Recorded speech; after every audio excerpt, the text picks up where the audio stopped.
Estamos iniciando o último bloco do nosso Roda Livre, hoje recebendo o deputado federal eleito Jonas Donizete. Jonas, quando você foi deputado estadual, você foi o representante da Assembleia Legislativa na Fundação Padre Anchieta, que dirige a TV Cultura. Eu sei que você tem um carinho muito especial pela TV Cultura. Conta um pouquinho como foi esse período. Olha, Eduardo, foi muito bacana, porque eu fui presidente da Comissão de Ciência e Tecnologia. E o presidente da Comissão de Ciência, Tecnologia e Comunicação, ele tem um assento nato no Conselho da TV Cultura. Que legal. Então eu participava das reuniões sobre programação, sobre os rumos da emissora. Acho que a TV Cultura presta, das TVs públicas do país, eu acho que ela é a mais conceituada, com certeza. Tem uma programação de qualidade, né? E foi um período muito, muito interessante, porque é um conselho com pessoas muito representativas da sociedade, né? E eu participei durante 2 anos, porque eu fui presidente 2 anos. Então, por 2 anos, eu participei do conselho administrativo da Fundação Padre Anchieta, né, que é a responsável pela TV Cultura. E também era uma comissão que se relaciona com as universidades. Como nós temos em Campinas a Unicamp, na época eu tive um contato assim muito próximo. Foi inclusive nessa época que nós colocamos de forma constitucional o percentual de cada universidade do ICMS. Já existia a regra, mas ela não era formalizada em lei. Então, nessa época, nós colocamos na lei o percentual que é dividido entre Unicamp, USP e Unesp. Muito bom. Fernando. Deputado, eu queria voltar à pauta anterior do penúltimo bloco aí, né, que a gente estava falando sobre a questão direita e esquerda e essa demonização que se criou dos dois lados, né? Não quero só a esquerda, talvez o senhor tenha uma leitura bem interessante, tem algumas pautas que eu acho que ela também criou um imbróglio, criou alguns problemas, alguns enroscos, né, de aceitação, mas também a direita também já fez muito isso, né? A direita já se comprometeu muito às liberdades individuais, em especial quando se fala em armamento, em essas coisas todas, que está provado, comprovado, o mundo comprova que as sociedades que aderiram isso legalmente, né, você vê os estragos societais que isso geraram. De toda forma, é importante considerar, né, o Eduardo colocou bem, em tempos de uma polarização que ainda nos faz mal, né, deputado? Nos faz mal, né? Ainda nos agride tanto, porque existe um esvaziamento de conceito também, não tem nem a proposta, nem a minha motivação de discutir isso conceitualmente, mas há um imediatismo tão raso que envolveu isso, em especial as fake news, né? Tudo isso que as redes sociais também acabam potencializando, porque vira terra de ninguém, né? Você fala de amor porque tem alguém te agredindo, você fala de solidariedade, alguém te agredindo. Então, quando você fala em pauta progressista, é importante dizer que vai além de um conselho de esquerda. São pautas republicanas. Não dá para revestir opinião de ódio, de desprezo pelo outro, de desrespeito, de preconceito, de misoginia, de homofobia, falar que é opinião política. Não é opinião política. Isso é ódio, é diferente, né? E é uma preocupação. E o senhor, como deputado eleito, e eu sei que o senhor tem uma tranquilidade, né, para tratar sobre isso, o Eduardo disse que o senhor transita bem por tudo isso, mas são coisas que não dá para a gente deixar passar pano, né? Protestos antidemocráticos. Em 2018 tem um presidente eleito que vai cumprir mandato até dia 31 de dezembro e ganhou em 2018 e não teve nenhum problema. Processo democrático garantido. Não é verdade, deputado? Garantido. Então, essas coisas não dá para agir como movimento, manifestação popular, porque golpe é inconstitucional, né? Fere todos os preceitos da democracia. Como é que o senhor se vê agora entrando nessa nova legislatura? Porque isso vai durar um pouco ainda, vai durar um tempo, para que a gente possa reorganizar, né, as estruturas da democracia no Brasil. Olha, Fernando, mais uma vez eu volto a falar, né? Esse é um fenômeno um pouco que mundial, né? Mas eu acredito que vai ter uma sedimentação. Eu acredito que a gente vai voltar por um certo equilíbrio, né? Sempre vai ter uma parcela dos dois lados, seja de um lado ou de outro, Sim. que são mais sectárias, Sim, né? radicais, né? Sim. Por exemplo, eu, na minha opinião, a esquerda, né, deveria fazer uma revisão de como ela tratou os evangélicos num período mais antigo, né, ou talvez até num passado mais recente, né? ela se esqueceu que o país estava tendo uma formatação nova, né? Cristã, muito forte, né? E esse povo, ele merece ser tratado com respeito. Então, houve para toda ação, existe uma reação. Quando a gente parte do outro lado, questão de armas que você falou, eu não teria uma arma. Eu vou falar uma coisinha aqui que até eu achei... Eu vou ser diplomado, como todos do Brasil que foram eleitos, dia 19 de dezembro. Cada um vai ter direito a levar 5 convidados. Aí você recebe e está lá assim, fotógrafo e segurança também estarão inclusos entre esses 5. Para que segurança?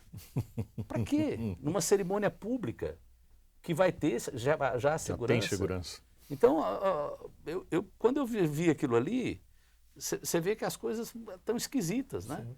Por que uma pessoa eleita deputado está indo para ser diplomado, vai ter que levar um segurança armado, possivelmente, lá na diplomação dela? Não tem necessidade um negócio desse, né? Então a gente precisa rever um pouco esses conceitos, essas coisas que estão acontecendo. Eu falei sobre a eleição americana, o estado de Arizona agora elegeu um astronauta, que por coincidência aqui também foi eleito, né? Mas ele era assim uma pessoa que ele tomou um tiro na cabeça e ele ficou mais de ano em coma, né? E uma das plataformas dele é o desarmamento. E ele foi eleito nos Estados Unidos. Que é o país mais... No estado do Arizona, que é um estado muito tradicional nessas questões, né? Então, eu acho que tudo vai desse debate. Essa questão de armas, né? Eu sou plenamente favorável às pessoas... Eu sou filho de um homem da área rural.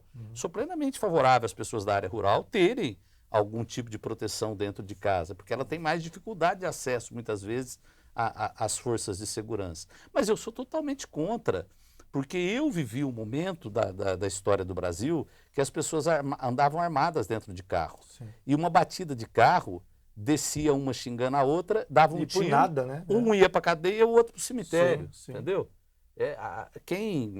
Isso nós estamos falando de coisa de... Mas nós temos pautas mais importantes do que a arma, né? Exatamente. Um país tão desigual, deputado. Eu acho que faz um regramento que seja correto para quem quer ter a arma, né? Dá para se fazer esse debate. E é o que você falou, vamos cuidar de outros temas. Tem pautas muito mais importantes. Jonas, quando o presidente é eleito, você tendo votado nele ou não, ele vai ser o seu presidente por 4 anos, você querendo ou não. Ele vai ser o seu presidente. E nos Estados Unidos, tirando esse período Trump agora, que houve essa divisão, mas sempre existiu isso, né? O presidente é o presidente. Nós vamos torcer por ele para que ele passe um bom governo, porque ele é o nosso presidente. Eu lembro que quando houve aquele atentado nos Estados Unidos, foram procurar o Clinton, que tinha sido ex-presidente, e eu estava assistindo na televisão, achei muito interessante. Ele falou, agora é hora da gente dar força para o nosso presidente. E a gente precisa conquistar isso no Brasil também, né? Eu acredito que sim, Eduardo. Se bem que eu fiz 2 cursos nos Estados Unidos, eu fiz um curso em Harvard, fiz um curso também na Colômbia, né? E estava falando para eles lá o seguinte, eles têm lá um histórico também de momentos em que eles tiveram os presidentes assassinados, né? Sim. E geralmente eram temas muito efervescentes, racismo, né? E outras questões que às vezes um grupo minoritário era contra. Sim. O próprio armamento era pauta. Então, eu acho assim, isso é uma conquista, né? Agora tem aquela famosa frase que as pessoas falam, ele não me representa. Mas é o presidente, é o que você falou. Ele foi eleito pela maioria, né, como Bolsonaro, até dia 31 de dezembro, ele é o presidente da República, legitimamente eleito, né? E a partir de 1º de janeiro assumirá aí o Lula. O que acontece que eu acho que foi... tem muita gente, são 2 personalidades muito fortes, né? E tem cada um ao seu jeito um carisma, né? Essas 2 personalidades, elas se chocaram, né? São antagônicas. Numa eleição, né? E é a primeira vez também que um ex-presidente concorre com um presidente. Então, essa eleição é um ineditismo, né? você vê o resultado, como foi realmente um resultado apertado, né? Então, eu acho que caberá agora ao governo que vai assumir, e eu não tenho tanta relação assim com o presidente Lula, mas tenho com o vice-presidente Alckmin, e ele está muito, isso eu posso passar para a população, ele está muito consciente que ele precisa agregar, que ele precisa chamar os brasileiros, acabar com essa conflagração, e para isso demanda o trabalho político e um trabalho social também de distensionamento das coisas, né? Muitas coisas vão cair por terra. Essa coisa de fechar a igreja. O presidente Lula, ele já foi presidente 8 anos, não fechou uma igreja. Aliás, ele assinou um decreto de liberdade religiosa, né? E que muitos líderes evangélicos que foram contra ele agora estavam lá no Palácio do Planalto sentado quando ele assinou esse decreto. O próprio comunismo, né, deputado? É uma falácia, né? Eu acho que todas essas coisas vão agora tomando aí os seus devidos lugares. Você participa da equipe de transição? Eu participo mais na colaboração de ideias, não oficializado como nome. Tem alguém de Campinas participando? Então, eu recebi hoje com muita alegria a indicação do Vanderlei Almeida, que é o Vandão, o vice-prefeito. Ele estará nos representando aí no excelente quadro no grupo de cidades, né? Que bom. Uma pessoa bastante dedicada, que conhece muito Campinas. Eu acho que é uma tarefa que ele vai cumprir e é uma pessoa muito ligada a mim também, né? Todos sabem. Então eu vou estar ali acompanhando para e passo as coisas. Fernando, o tempo está acabando. Última pergunta, rapidinho. Na verdade, não é nem pergunta. Eu já fui contemplado aqui, né? Com essa tranquilidade do Jonas, que é característica dele, de bom mineiro que é, né? Mas, Jonas, só para terminar, assim, eu queria... São tantas... quando você falava sobre esse momento, né? E eu até me respondendo, né? A gente fica um pouco angustiado, né? Porque virou briga em tudo que é lugar, família, dividiu as pessoas, né? E eu sei que você tem um espírito conciliador. O que você poderia dizer para nós aqui, né, para os nossos telespectadores que acompanham o Roda Livre, né, programa de tanta credibilidade, do que é preponderante, que você vê assim que passa, que é nevrálgico, mas que a gente precisa resgatar em nós, né, essa condição civilizatória, porque eu acho que nós perdemos um pouco do nosso processo civilizatório. O que você entende disso, que é importante para a gente resgatar isso? Olha, Fernando, primeiro de tudo é que tudo que começa de uma forma agressiva, você não sabe até onde aquilo pode ir, né? Eu vou dar o exemplo daquele senhor lá senhor não, acho que tem 36 anos, que ele matou um rapaz lá porque o rapaz estava comemorando a vitória do PT, né? Esse cara está preso, acabou com a vida dele e matou uma pessoa, né? Então, a gente vai vendo e fala, olha, não dá, a coisa está ficando muito extremista, né? Eu diria para as pessoas, eu sei que meu partido esteve com o Lula nessa eleição. E eu fui adversário do PT, eu derrotei 2 vezes o PT para me tornar prefeito de Campinas, né? Então, eu sei que tem muita gente que gosta de mim e às vezes ficou contrariado, mas foi uma questão ali partidária, no momento político. Eu quero dizer que eu continuo sendo o mesmo Jonas, que vai decidir com a mesma sensatez, que vai procurar conciliar as coisas, que vai respeitar as pessoas, que vou dignificar aquelas pessoas que votaram em mim, dignificar o nome de Campinas e ajudar esse país que realmente é um país fantástico. Nisso a gente concorda, porque o patriotismo, eu acho que ele tem que existir de uma maneira correta, de uma maneira... Você ter amor pelo teu país, aquela velha frase do Kennedy, né? Ao invés de perguntar o que o seu país pode fazer por você, pergunte o que você pode fazer pelo seu país. A gente tendo pessoas melhores, isso passa pela educação. A gente vai precisar fortalecer muito essa área de educação, área de emprego. A nossa juventude, ela está muito desesperada. O emprego entre os mais jovens, o nível de desemprego, ele é bem maior, né? Então, são questões que o Brasil melhorando, melhora a vida da população.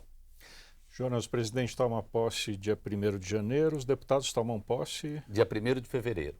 Tem um mês que fica com... Exatamente. Nosso tempo terminou. Suas considerações finais. Alegria em recebê-lo aqui. Bom, primeiro eu quero agradecer o convite, né? Tive aqui, como o Fernando falou, há um tempo atrás.